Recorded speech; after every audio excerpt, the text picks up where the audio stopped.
How's it going? I'm Dr. J, and since I recently reached 1,000 subscribers, thanks so much by the way, I decided to do something a little bit different this time. Smash players love talking about who they should main or pick up as a secondary, which matchups are better or worse for each character, and just generally which characters are the best. Rather than make a general viability tier list, I decided to make one based on matchups. While the end result will look similar to a normal tier list, the characters towards the top of the list are not necessarily the overall best characters, and the characters at the bottom are not all unviable. It's simply a way to visualize how many matchups each character wins or loses, which characters they win or lose against, and how heavily they win or lose those matchups. Because people always argue over which characters beat other characters, despite the general consensus over who is overall stronger or weaker, I decided to draw a parallel to another geeky topic, superheroes. Before I get into it though, here are the obligatory disclaimers. This is mostly just my opinion, so if you don't agree with the character's placement on this tier list, then just explain why you agree or disagree in the comments, because I'd love to get more outside opinions. The characters within each tier are not really ordered, and the tiers themselves don't show their viability so much as place in the meta.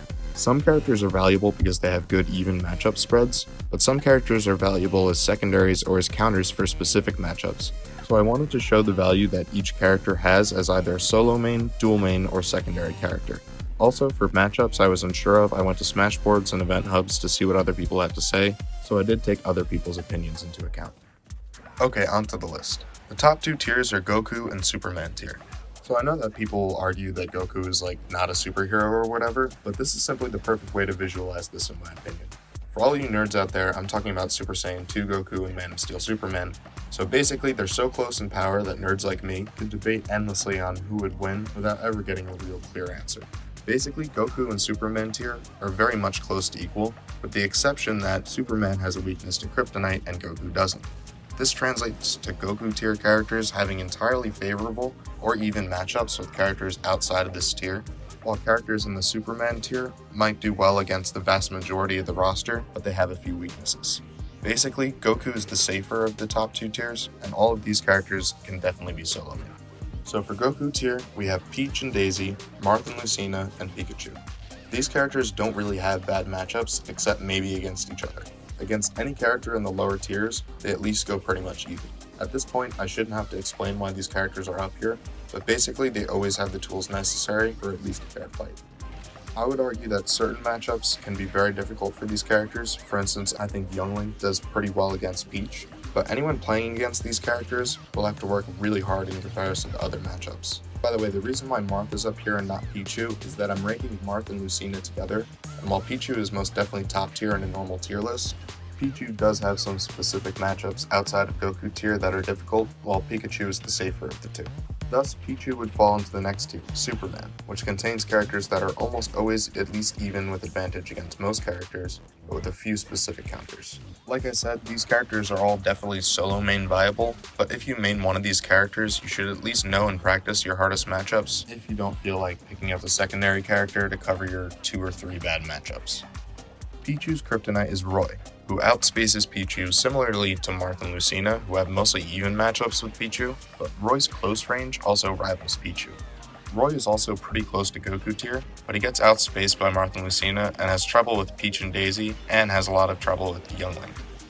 Olimar has a slight disadvantage against Peach and Daisy, Marth and Lucina, Youngling, and a few select other lower tiers that I'll mention later. Otherwise, he has an even or highly advantageous matchup most of the time. Inkling has trouble getting in on projectiles, so the Lynx, the Belmonts, and Olimar do pretty well against them. Peach and Daisy are also a really tough matchup for Inkling, but that's a pretty common theme. Now we have Youngling, who does really well against almost all important matchups, but has trouble with Fox, Falco, Mewtwo, Marth, and Lucina. Youngling has an amazing matchup spread in my opinion, and really just Fox is the only character that's an actual counter to him, and Fox has 3 main weaknesses, 2 of which are important. The first is the Marth and Roy clones, in that they can outspace him, keep up with him in terms of movement and stage control, and they get solid combos and kill confirms on Fox. Fox's second weakness is Peach and Daisy, and anyone who has ever seen Armada play Peach vs Fox in Melee knows why. Now that Peach is stronger than ever, it's really tough. Finally, believe it or not, Fox actually struggles a little bit against Kirby, but as we'll see later on, picking up Kirby just to counter Fox isn't the best idea. Shulk, Cloud, and Ike are very similar both in the fact that they have giant swords, and also that they have similar matchups. Cloud is in the tough place because while he does extremely well in 90% of his matchups, all of the Goku tiers do really well against him along with Shulk. Shulk in theory has the most even matchup spread out of the 3 giant swordies, and while he's still a little bit weak against the top tier zoners, he goes pretty even against Marth and Lucina, which is important. Ike is the weakest to zoning out of the 3 big sword characters, namely Young Link, but otherwise he hits so hard that there isn't really any matchup that's particularly difficult. Palutena's kryptonite is Rushdown, so Inkling, Peach and Daisy, Fox, and Roy are all pretty good against her. Game & Watches, we'll see later, does decently well against her as well, but he's a bit more rare. She has an advantage on a huge chunk of the cast, and otherwise she goes even. Likewise, Yoshi beats down most of the cast, but has a pretty glaring weakness to swords and sword-like aerials such as Olimar's. So Pokémon Trainer is a bit tricky because it's a 3 vs 1 matchup, meaning there's a lot to take into account. Most people agree by now that Ivysaur and Squirtle are the better of the 3, so I'll mostly be taking them into account, but basically Pokémon Trainer winds up being a very balanced jack-of-all-trades, master of none. Ivysaur is all about spacing and sort of zoning, and Squirtle is all about rushdown, but against the other top tier zoning, spacing, and rushdown characters like Young Link, Fox, and Pichu, they generally get beat out. Wolf is also kind of a jack-of-all-trades with a heavy focus on the neutral game. He does extremely well against most of the cast, but has to work pretty hard to beat the Goku tiers, Pichu, Chrom, and Shulk. Greninja is very similar in matchups to Wolf, and honestly only struggles with Roy and the Goku tiers, and even then he goes pretty even. Chrom is obviously similar to Roy, but his recovery makes a huge difference in his matchups, as he's weaker to both projectiles and good edge guarding.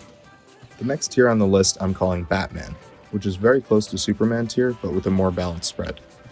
These characters always have the tools to win a matchup, and are certainly solo main viable, but they generally struggle a little bit with some Goku, Superman, or other Batman tier characters. These characters may have a specific lower tier weakness, similar to Superman tier, but generally these characters will beat or go even with any character in a tier lower than them. Starting off the tier is Meta Knight, who, minus the top tier sword characters Olimar and Pichu, has a very good shot at beating any other character. Even his toughest matchups aren't that bad though, but it takes a lot of knowledge and reflexes to pull off a good Meta Knight. Mario is the classic balanced character who, while never really being considered the best, is more often than not a very safe pick. Swords and rushdown characters give him some trouble, but he has the tools to work around most matchups. Lucario is weird because his matchup spread could fit into Superman tier, but the fact that he doesn't do well in pretty much any of the really important top tier matchups and has weakness to rushdown, swords, and even some lower tier characters means that he struggles in top level play. However, he does have a lot of tools and comeback potential at his disposal, so he can make most matchups at least even. Snake, aside from being literally the Smash version of Batman, fits in this tier because while he has really good matchups, there are actually a number of matchups where he has a very slight disadvantage. Peach, the Belmonts, Ness, Fox, and Mario all give him a run for his money, to name a few. While his playstyle certainly isn't that of an all-rounder, his matchup spread is very balanced. Mewtwo is extremely good against literally any character in a tier lower than him, aside from maybe Game & Watch, but Mewtwo also struggles with literally every character above him, due to his glass cannon nature. Falco is the bane of all projectile characters. Bane is an counter, not the Batman villain.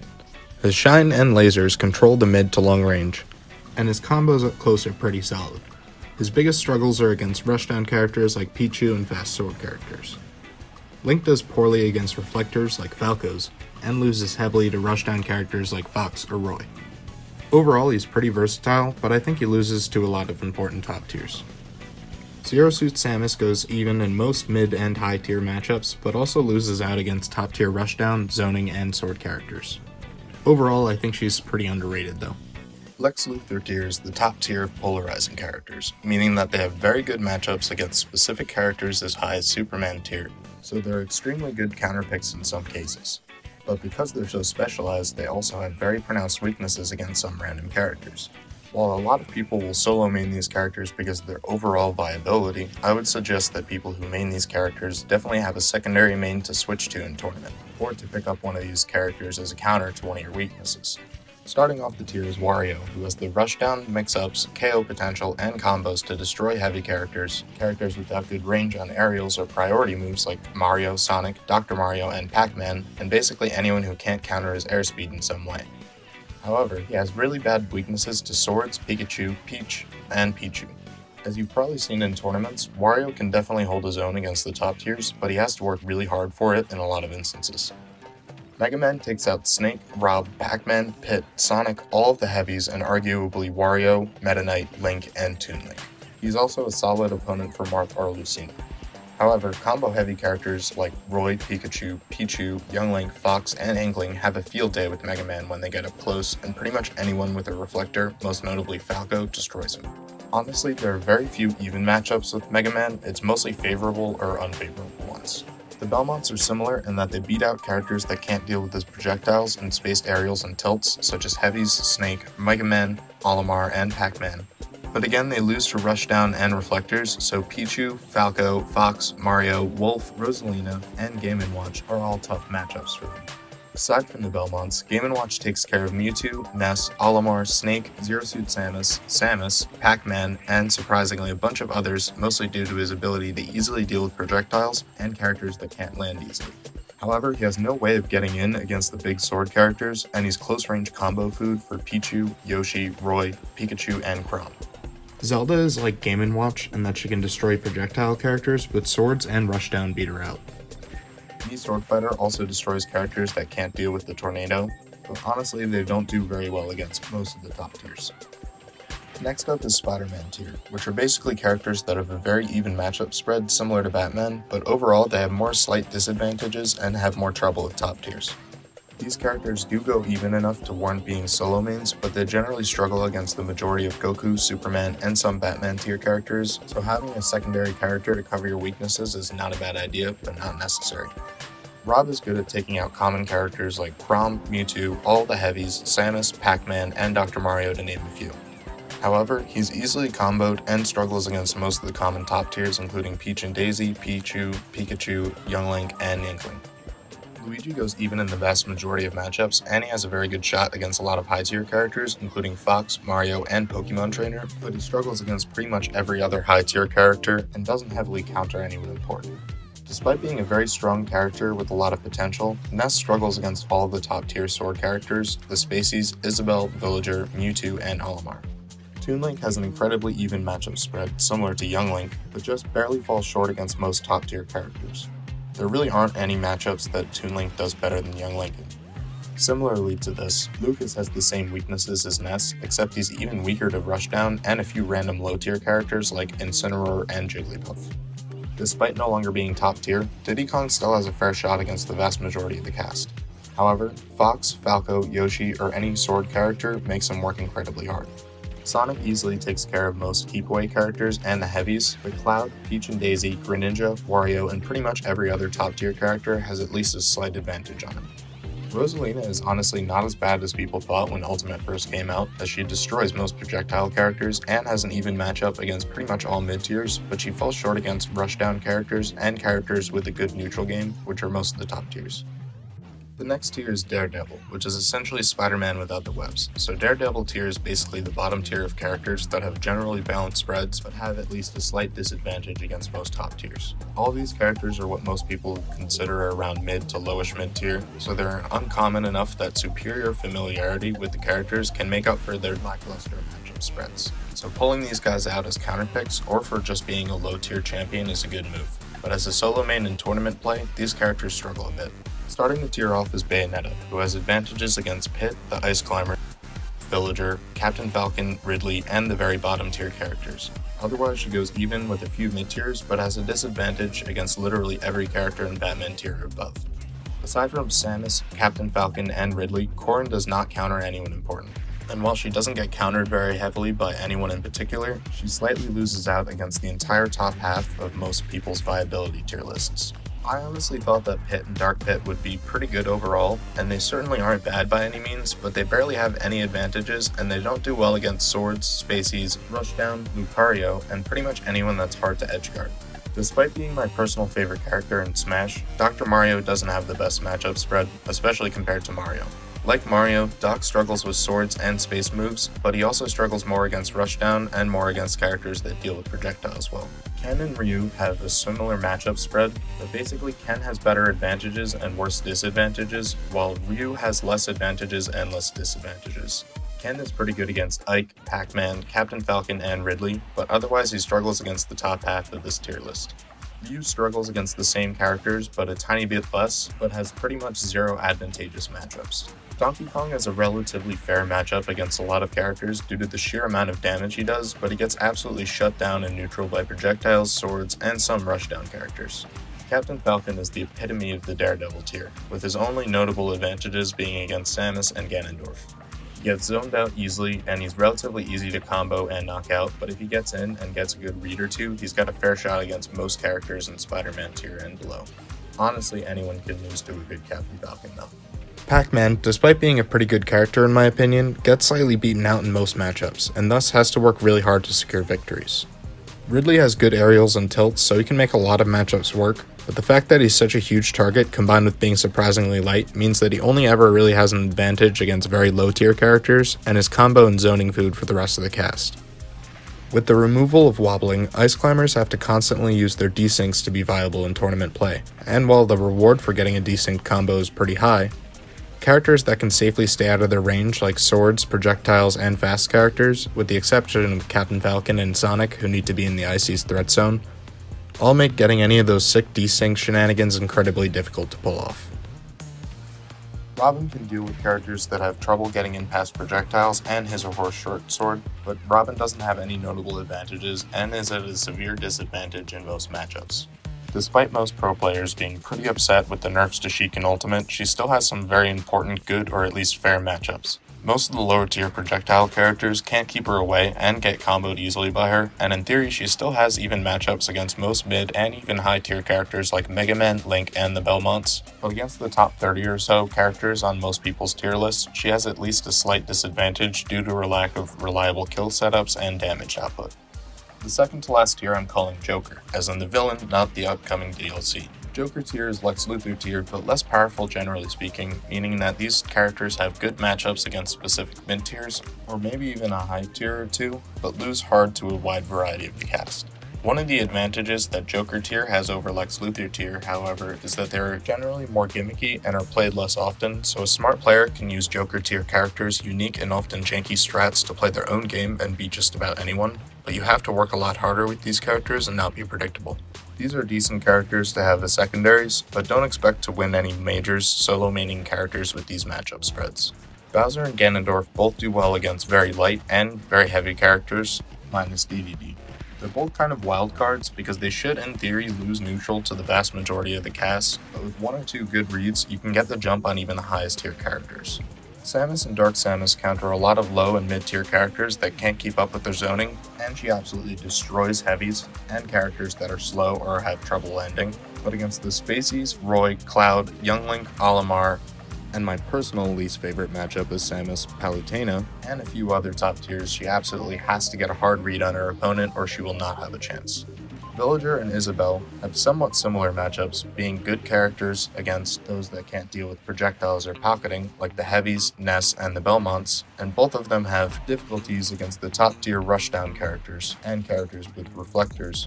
But the main differences in their matchups come from the fact that Isabelle has her fishing rod to deal with characters like Zelda, Luigi, and Mewtwo, while Villager has better camping potential due to Lloyd Rocket, and thus deals better with Snake, Piranha Plant, and the Heavies. Kirby, despite being seen as a very low tier character with generally terrible matchups, actually has some redeeming matchups against Dr. Mario, Sheik, Incineroar, and even Fox and Falco. However, overall Kirby does not straight up win matchups, and thus has to completely outplay most other opponents every step of the way.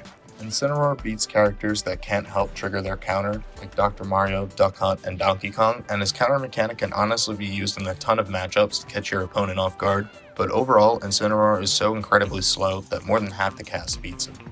DDD is kind of the same deal as Incineroar, because no matter how good you are or what character you play, there's still a chance that you get destroyed by some Gordo or shield break shenanigans. His Gordos beat out most other heavies, and Pac-Man has serious problems with them, but mostly unfavorable matchups overall. K. Rool gets absolutely comboed to oblivion by the vast majority of the cast, and against players that are at least somewhat familiar with his cheese, he really doesn't have many advantages. But he can wreck Pac-Man, Ridley, Kirby, and probably Ryu as well, so he's not entirely useless. Mii Gunner can counter most heavies, Duck Hunt, Corrin, and Bayonetta. But again, most of Mii Gunner's advantages simply come from the lack of familiarity with the matchup on your opponent's part. Also, I don't know much about Mii Brawler, but apparently they can sort of beat Villager and Sonic, but generally they aren't great. Piranha Plant can do a number on Dr. Mario, Corrin, Sheik, and Incineroar, and is jank enough to hold his own against a lot of the mid-tier characters, but otherwise is at a disadvantage. Finally, the very bottom tier is Krillin tier, being the opposite of Goku tier in that these characters straight up barely go even or lose every matchup against pretty much all characters outside of the very bottom tier characters. Starting off, we have Jigglypuff, who in my opinion actually does okay against a decent chunk of the cast, but frankly is so frail, floaty, and generally not amazing that any character that can outrange her beats her, which is pretty much everyone. Also, Wii Fit Trainer doesn't have any truly favorable matchups, so she fits into this tier, but personally I feel like she could fit into Joker tier if people start pushing her meta a bit more. Duck Hunt can sort of camp out characters like Little Mac, Captain Falcon, and Sonic, but is honestly never at an advantage, and pretty much everyone has learned to deal with them by now. So you've probably heard that Little Mac is the worst character in the game, and he is certainly a contender for that title. However, Little Mac can actually hold his own in some select matchups depending on the stage, namely Ice Climbers, Captain Falcon, and Ryu. But honestly, playing Little Mac is basically a handicap. He is, however, incredibly easy to pick up, which is nice for some people, but even the best Little Macs, if they exist, have trouble with far lesser players using actually viable characters. Finally, the epitome of Krillin tier is Bowser Jr. Literally just Duck Hunt, Little Mac, and Ice Climbers are fair matchups for Bowser Jr., and everything else is incredibly tilted in his opponent's favor. Anyway, that about wraps it up. Again, let me know what you think in the comments, and thanks so much again for 1,000 subscribers. If you liked this video, check out some of my other ones and maybe consider subscribing. Anyway, thanks. Anyway, that's it for now. I'll probably be going back to guides for my next few videos, so let me know in the comments what you'd like them to be on. Peace.